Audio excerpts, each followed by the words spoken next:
Hello and welcome to the Two Gals and a Mic podcast. I'm your host, Sue Curver, and on today's show, I'm chatting with Jessye Archer, who started her career in the Air Force and is now combining her passion for operations, engineering, and great design to build homes that people love. Jessye, welcome to the show. Hey, Sue, it's great to be here. Thanks for having me. I'm really excited that you're here, and I want to start by chatting a little bit about your background in the Air Force and how that informed or impacted your future career decisions. Why did you decide to join the service, and what role or roles did you hold while you were in? I wish that there was some amazing, altruistic or passionate answer behind that. But candidly, I joined the Air Force because I was a bit wayward and somewhat out of options. I was a kid who grew up between Massachusetts and Florida. Parents were divorced. I had a lot of energy and not a lot of places to put that energy. I was just constantly out there moving around and hard to focus, hard to keep my attention on one thing. And so I was about 19. I was living with my parents. My dad is an Air Force veteran and was stationed in Germany at the time. I was living with them. They were about 9-ish months out of his deployment being finished there. And they looked at me and they said, "That room that you're in, that's going to become a guest room when we move back to the States. So you need to figure something out." And I looked around and I had a bunch of friends that were in the military because I was, with my folks on a military base. And I thought, that seems like a good idea. I'm going to go do that. So in the Air Force, I had an opportunity to work in base ops, which is where the pilots would come file their flight plans. And we did airfield operations. We managed runway operations and did inspections. And we managed emergencies if there was an in-flight or a ground emergency. It was the very first thing that I got to do that I felt like I learned something new every day that I woke up and went to work. As much as I joke that, I went in because I needed some discipline, once I got there, I just was fascinated by the whole thing and loved every bit of it. So you're talking about discipline and you're talking about teamwork. Do you feel like the Air Force set you up for success in your current endeavors? I mean, did it offer specific hard or soft skills that you've been able to cultivate as you've continued on your journey of success? 100%. Teamwork for sure, right? Like any organization that you're a part of, if you can find a way to work together, that's the thing. In fact, in the company that we've built over the last 8 years, we've been super passionate about people and about culture and about creating this place where it just feels natural to work together and to work as part of a team and not work against each other in any particular way, but to find the common goal and to find a way to get there that's not only well crafted and kind of expertly done, but with a lot of fun. And it's funny because I don't think those two things are mutually exclusive at all. I think you can do things really well and have a lot of fun doing it. For sure, the teamwork part was a big deal for me in the military, and discipline 100%. It was the first place where you're a young person and you don't have a whole lot of choices. They take away your choices, and your choice is to get up and show up and put your boots on and get out there and run if you don't feel like running, and mop the floor if you don't feel like mopping the floor, and do it with a smile. And I think it was a bunch of skill sets that for sure set me up for success in the things that I do now. The ability to have a certain amount of no hill for a climber attitude around it all. I often say that the Air Force did more for me than I could have ever done for the Air Force. I think you hear that a lot from veterans where they say that really their service was foundational for their future endeavors.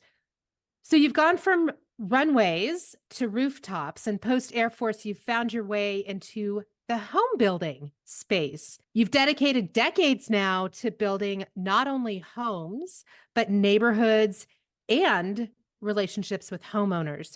Why did you choose this focus area, or did this focus area choose you? Both. I think both. And I had a hard time in my time after the Air Force finding something that I could get as excited about as I had about being in the Air Force. It wasn't until I found home building that passion was reignited in me. And it was that thing about feeling like I was learning something new every single day and constantly being engaged and constantly being challenged. So how I found my way to home building was I went back to school and I studied project management. And when I was studying project management, I thought I was going to go into a career of IT or something more in an office with a technical focus. I just couldn't get excited about it. But every project management class I took, the examples that they gave were construction, right? It was easy to understand project management as it pertained to you got to put a foundation in first and then you have to frame the house. I started seeking that. And at the time, I'm like, first of all, I'm a woman. Second of all, I don't know the difference between a 2x4 and a piece of 356 casing. And third of all, like, I didn't even know that being a builder was a thing. I'm in Atlanta and Home Depot is headquartered here. And I thought, I'm going to go try to get a job at Home Depot. And I'm going to at least learn the difference between a 2x4 and a piece of 356 casing. And so I did that. And I had the worst job at Home Depot.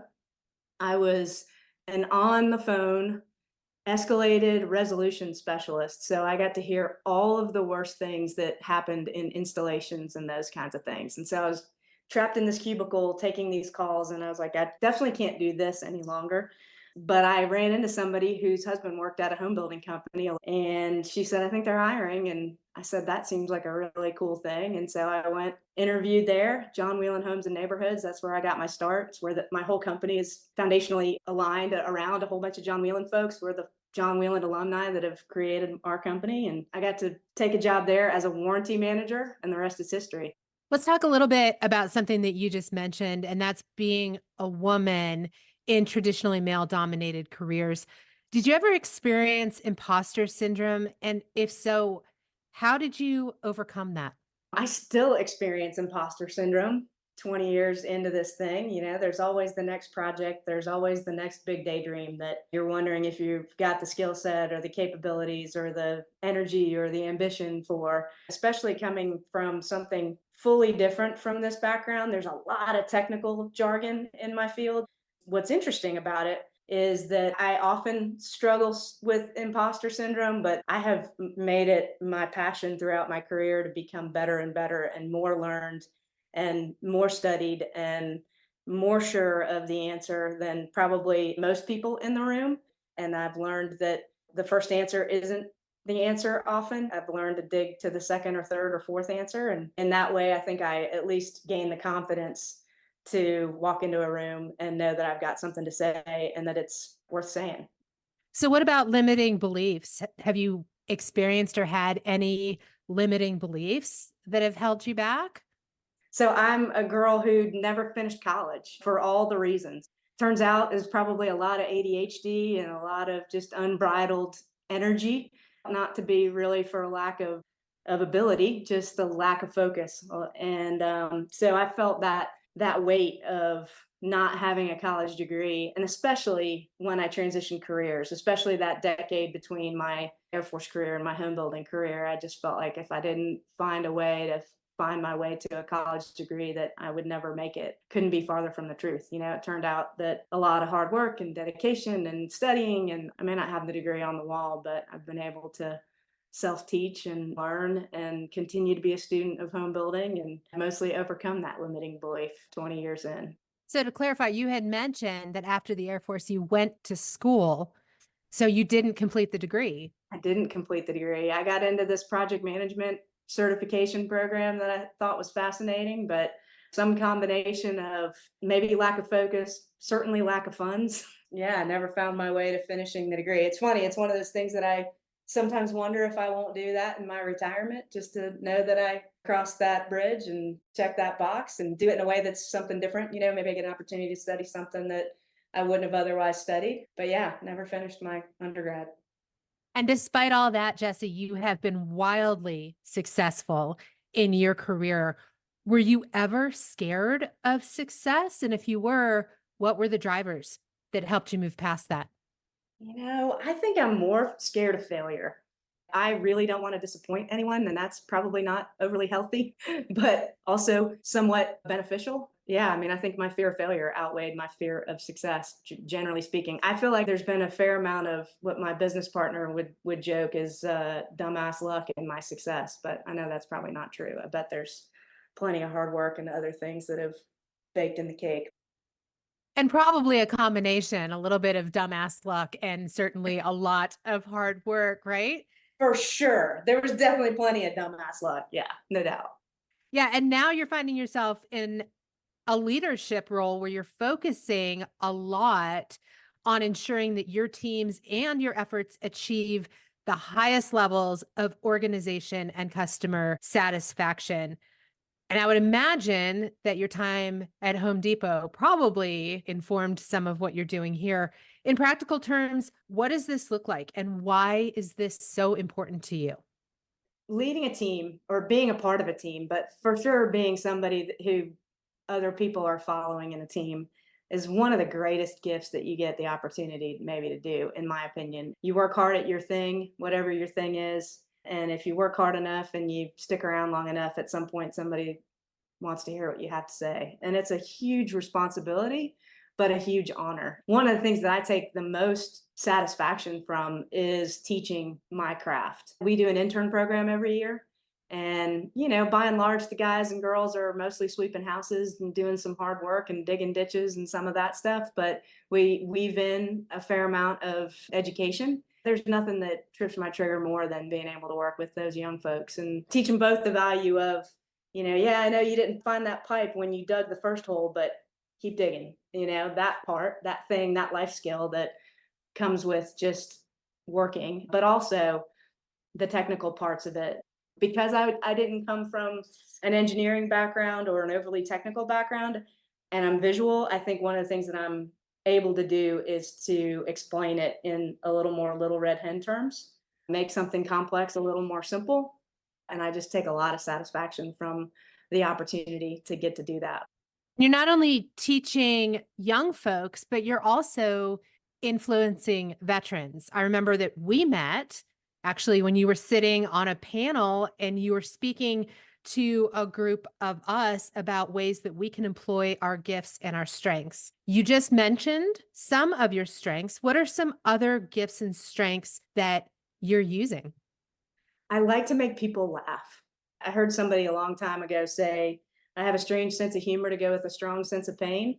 And I think everybody goes through those painful things in their lives. And I think if you can come out the other side with a great sense of humor and a way to find ways to not only laugh at the world, but to laugh at yourself, I think that makes this human experience a little bit more tolerable and fun. And so I think that's one of the things that I probably bring to the party, so to speak, is the ability to make people laugh. I am a pretty good organizer of people and of processes, and I do a pretty good job of explaining those things and just getting things in order and helping people find their way. I love problem solving and I love organizing things. So I think those are the two of the things that I've leveraged along the way. I also am pretty tenacious. I don't usually stop quickly. I credit that to my mom. My mom's name is Mary, and we all joke that we got the Mary motor.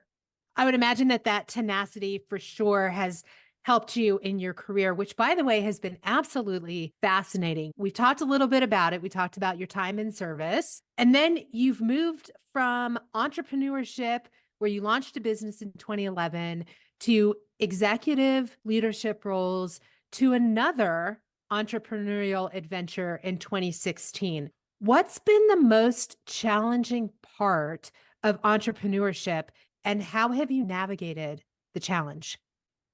I would tell you that it's probably that deep questioning of all the things. And when you're starting a business, you got to find this thing that you're good at or that you believe you're good at and focus heavily on it.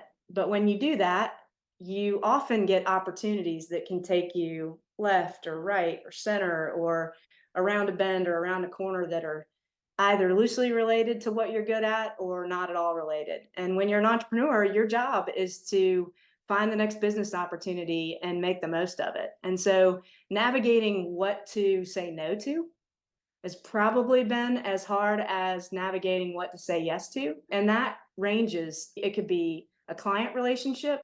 We build homes for folks. We build a custom home for many folks.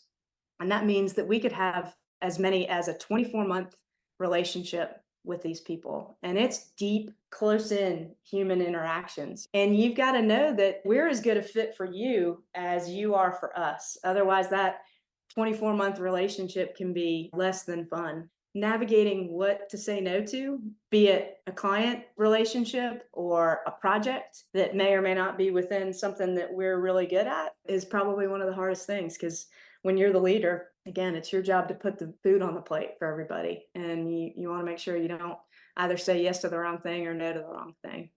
Jessye, it's really interesting because this concept of navigating what to say no to has surfaced a lot in conversations on this podcast recently. Practically speaking, how do you do this, especially as a person that likes to please people? I'll tell you a story. One of my very favorite mentors of mine, a guy who's another home builder, told me a story one time where he chased down one of the Cathys. I'm not sure whether it was Truett or Dan Cathy, Chick-fil-A. And he really wanted to have a mentoring session with one of these folks, another Atlanta business.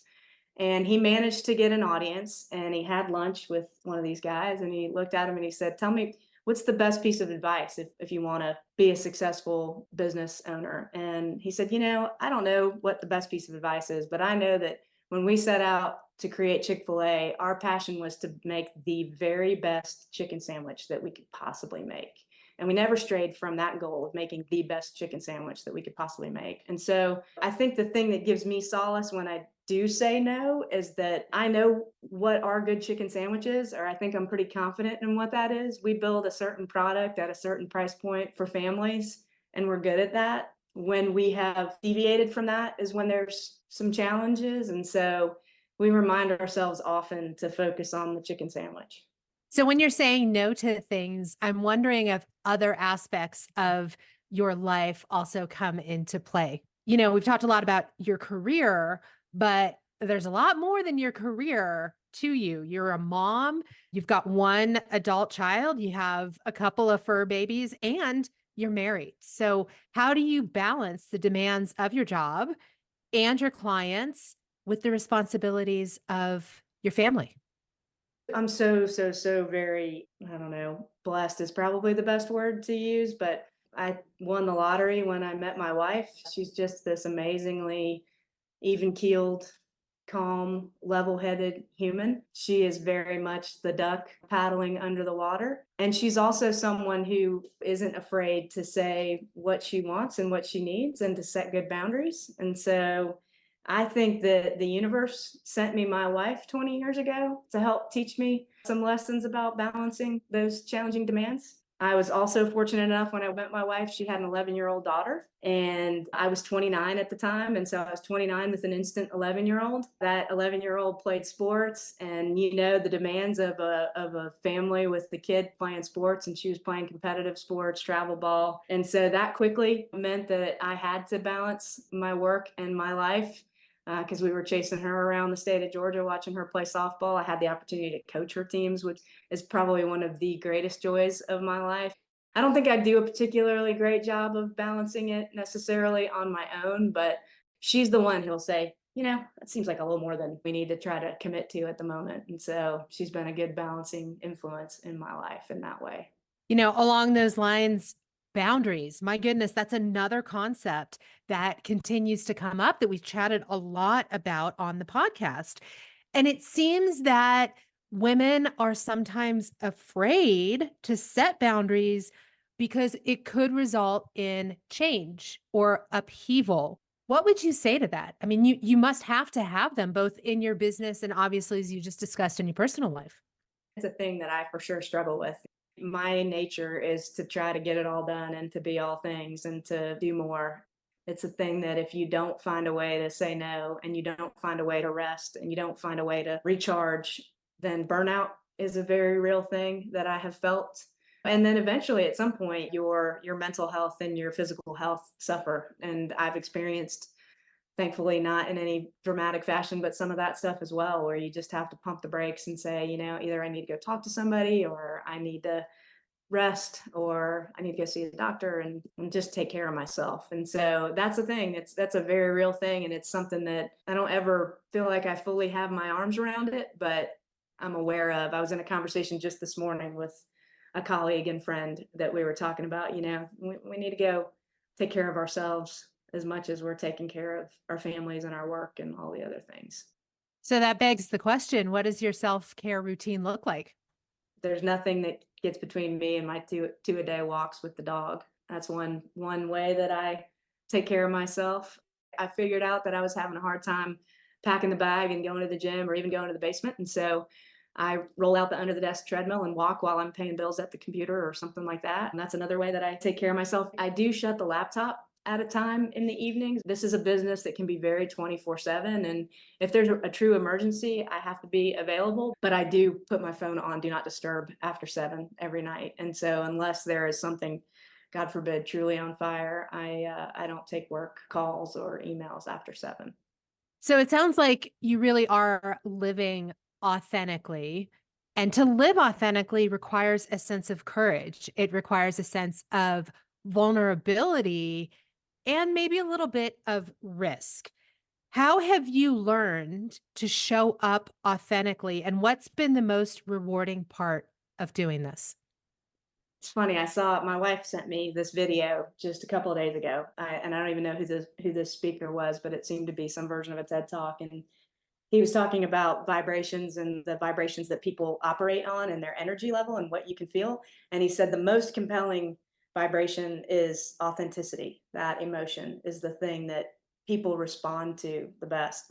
I certainly have not always been authentic. There are plenty of times I've felt the need to put the mask on or think I need to be somebody other than I am to show up in a situation. But what I do know is when I am authentic, which I think I have a tendency for maybe more than not. I just like to get to know people. I like to talk to other humans. I like to tell stories.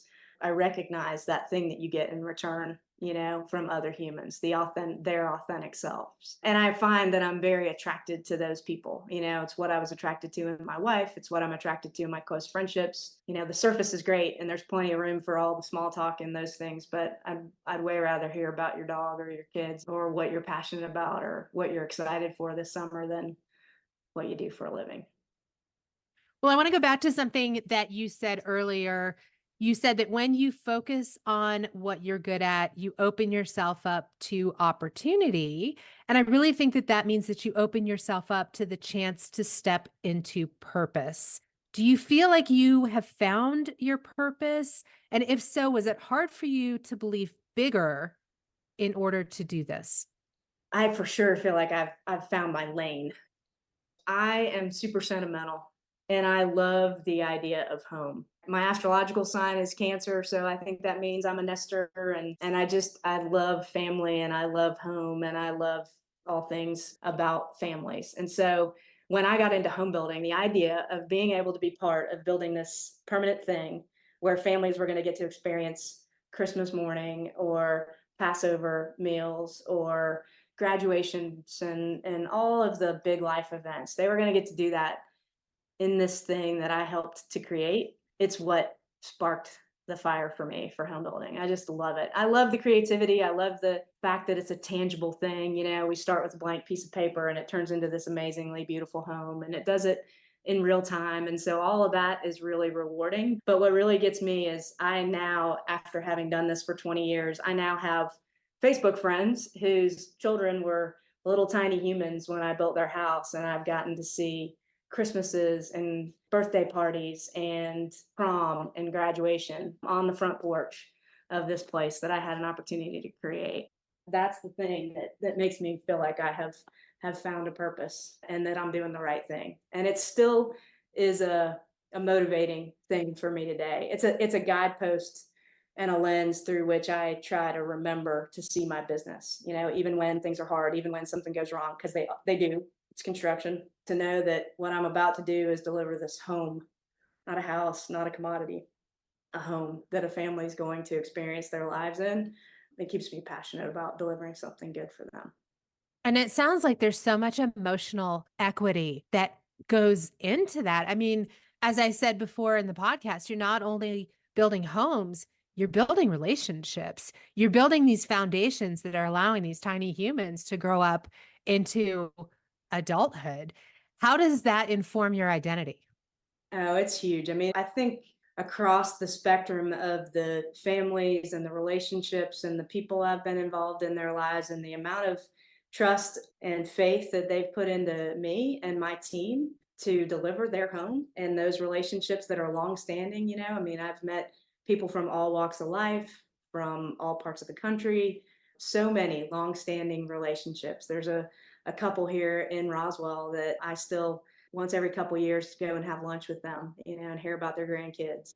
And there's so many others. There's so many stories like that where I bump into them in downtown and I hear about the kids that were 3 and 4 when they moved in are now 17 and 18 and about to go off and get their degree at University of Georgia or whatever. And a lot of emotional equity. That's a great way to say it. And it's a thing that the families remember too, right? I mean, even the kids, it's kind of fun. Years later, I'll bump into them and they'll go, oh yeah, that was Jessye, the lady builder that built our house. It's just endearing. So I know that all of these projects are very special to you. Do you have a favorite build or a favorite project that really stands out? So many cool ones, and there's so many different reasons. There's the family relationships and the humans that were involved, and then there's the level of creativity and the amount of specialness that we were able to put into a house that sort of sets the different projects apart. There's this very deep emotional connection that we all unwittingly have to certain types of architecture, to our built surroundings. And it harkens back usually to your childhood. And so, like, I tend to really love New England coastal style architecture because I grew up part of the time in Massachusetts. I would tell you that there was a house 11 or 12 years ago in my career that was the first house stone and cedar shake. It also happened to be for this really cute, charming little family. And that cute, charming little family, they had 2 little girls. One graduated from college, the other one at University of Georgia now. When I finished their home, they gave me a little Home Depot apron, one of those little brown aprons that you get from Home Depot, and they had colored on it, and they'd said, "Thank you, Miss Jessye, our lady builder." And I still have that apron today. Maybe that was my favorite for a lot of reasons: the architectural style, the humans involved. It was a good one. That's a great story. I love that. Yeah. So I have a lot of female entrepreneurs who listen to the podcast and who are building businesses, expanding businesses. What words of wisdom would you offer other women business owners who are blazing their own paths? This is going to sound really trite. Be as fearless as you can find your way to. I had a softball coach many, many, many moons ago who told me I would rather see an error of commission than an error of omission. So I'd rather you fall going for that ball than decide you couldn't get to it and not try. There's a balance. There's the finding the places to say no too, but I really do believe that being as fearless as you can find your way to and taking the chances and believing that you're just as capable and you're just as worthy to be in that room and to be talking to that banker or that construction professional or that permit official or whoever it is. Have faith and confidence in your abilities, whatever they are. We all bring unique things to the table, and I think you got to be as fearless as you can in bringing those things to the table. So, how does one become fearless when you have practical things like revenue on the line? One other thing I learned years ago was chop wood, carry water. When you're really scared and you got to get some stuff done, the best thing to do is to chop wood and carry water. So you just put your head down and you work and you hustle. There's a time and a season for all those things. There's a time and a season for the hard work and the hustle, and there's a time to rest. Each of those things are important. But I think when very real things like revenue are on the line, I think it means you just got to buckle up and work hard, and the results show up. If you put in the good faith effort, you're not always successful. You don't always hit the home run, but man, if you put in the good faith effort and you keep doing that thing, then my experience, this kid from Fall River, Massachusetts, who didn't get a college degree, who was a wayward youth, figured out just a lot of hard work and a lot of hustle. I kept showing up. I think that's the thing that helps me to overcome that fear when I'm there. It's very real. I mean, when 2020 hit, we were 4 years into our business life and we had spec homes out there and COVID shows up on the scene and you couldn't bring a realtor into a home and you couldn't sell a home and you didn't know what was going to happen. And there were some very real moments where my business partner and I were both trying real hard not to sit under our desks and suck our thumbs.